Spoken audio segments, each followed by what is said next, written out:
Hi everyone, welcome to Anu's classroom. Here we are continuing with our MMPC 5 quantitative aptitude for managerial applications. And in this video, we will be discussing about continuous probability distributions.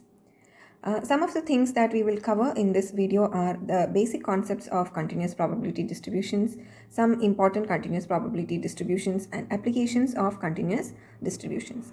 So without wasting much time, let's get started. What do you mean by continuous probability distributions? Look at this. Look at this tap that is continuously pouring water, right? At any given point of time, can we know exactly how much water was pumped out of this? We can have a rough estimate rounded off to the nearest digit that we know, right? But other than that, exactly how much weight or exactly how much volume, that is very difficult for us to measure, and it could range from any number of value to any other number of value depending upon the speed at which the water is coming out, right? Depending on the pressure and everything. Same way, look at this glass of juice. Can we know for sure exact to the point weight of or amount of sugar that is there in this juice? It's very difficult. When I take one spoon of sugar and put it in your tea, and maybe someone else takes a spoon and puts it in the tea, I might take a heaped spoon. That person might take a not that much heaped spoon, or maybe the spoon itself might differ. The weights could differ very ever so slightly, right? So these are examples of continuous distributions or continuous data. A random variable which can take any infinite number of values is what we call a continuous random variable. If we plot the probability distribution of the amount of sugar, the exact amount of sugar or the exact amount of water that is coming out of the tap or has been put into this glass of juice, it doesn't make any sense, right? But if it is within the range of, let's say, 5 ml to 6 ml, or within the range of 10 grams to 12 grams, that makes much more sense, right? Rather than plotting to the point exact decimal values of the weights or the volume.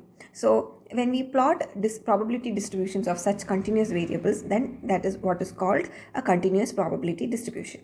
And we model such variables using a curve that is called the probability density function, or the PDF. So there are mainly two types of continuous probability distributions.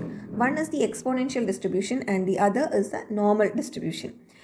So normal distribution, I'm sure you must all be quite familiar with, right?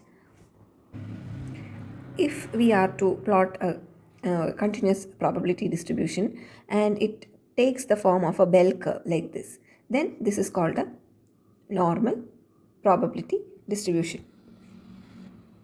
At the same time, suppose if my curve is something like this or even something like this, okay, then such distributions, okay, these are called exponential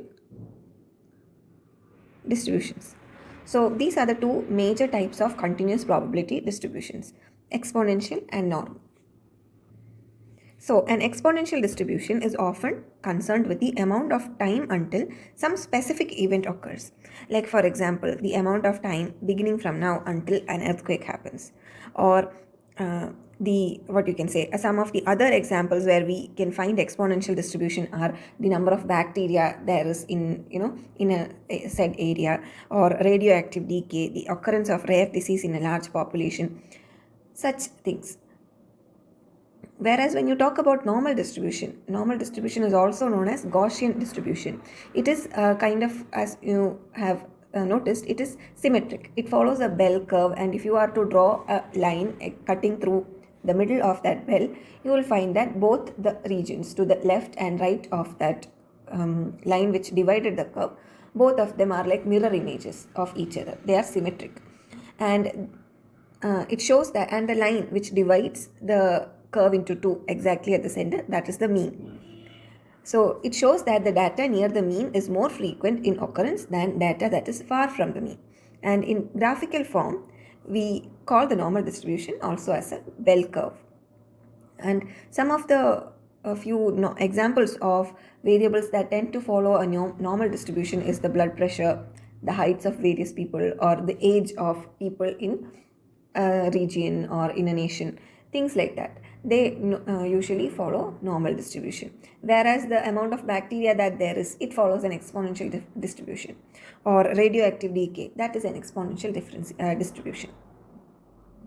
Some of the applications of continuous probability distribution, like we have already said, right? If we were to find out how much time would a sample take, a radioactive sample take to decay out, or in how much time can you expect that the population of germs in your toilet seat may go from like 1% to back to 99% even after using Harpic. So those kind of things, they are all. Or if you want to find out the mean height of a population or the average income of a population, then you would you'll be working with a normal distribution, and these are all examples of continuous distribution as well. So a continuous probability distribution, it actually demonstrates the complete range of values a continuous random variable can take with their associated probabilities along the range of values, and this distribution is very useful in prediction of the likelihood of an event within a specified range of values. So I hope you are clear about continuous probability distributions. If you are interested in having this PPT which I used for presenting, I will leave a link to it in the description below, and you can get the PPT from there, the slides from there. So thank you very much for sticking with me. If you liked how this class went, then consider subscribing and sharing about us with your friend circle. It will help a lot. If you liked the content, do give us a thumbs up. If you did not, then let us know by your dislikes. Thank you very much, and until we see you in the next video, bye-bye.